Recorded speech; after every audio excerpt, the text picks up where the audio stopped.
Ni nani alikushawishi kuingia kwenye sanaa Idaya? Mtu ambaye alinishawishi kwa mara ya kwanza kumuona ni Mona Lisa. Ndio maana rangi Mona Lisa. Mona ya nilipokuwa nikimuona Mona Lisa nilikuwa napenda sana kile kitu ambacho anakifanya, anafurahi. Yaani nikishamuona movie ile ya Girlfriend nilivyomuona tu. Mona Lisa ni role model wako. Role model wangu kuanzia rangi, yani hadi lifestyle yake. Muonekano, napenda lifestyle yake, anaishi yupo low key, yani umuoni, ujui yupo hayupo hivyo. Okay. Na ndo mtu ambaye alipenda, yani ulipenda sana yake anaoifanya. Mimi nimempenda yule kutoka kumbe mtu mweusi naye anajua anaweza akafanya kitu na watu wakakipenda.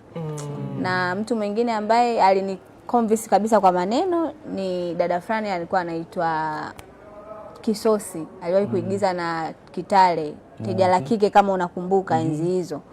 Tulikuwa tunaishi wote Temeke Mikoroshini kule. Alivyoniona akaniambia kuna binti anahitajika, tunaenda kufanya show ya maonyesho zile sanaa za majukwaani. Kwa hiyo tunamtaka mtu ambaye kulikuwa na tamasha la sauti ya mwanamke, sauti ya mtoto wa kike, sijui mtoto wa Afrika. Kwa hiyo tunataka mtoto mwenye rangi yako. Kama mimi najua kuigiza sasa. Unajua bwana, twende tukafanye mazoezi. Nimeenda kwa mara ya kwanza, nimefanya, wakapenda nilichokifanya, wakanipa script, nikafanya. Siku ya kupanda kwenye jukwaa nikafanya vile ambavyo Mwenyezi Mungu amenijalia, na pengine ndio ilikuwa nafasi yangu ya mimi kuanzia pale kazi zangu.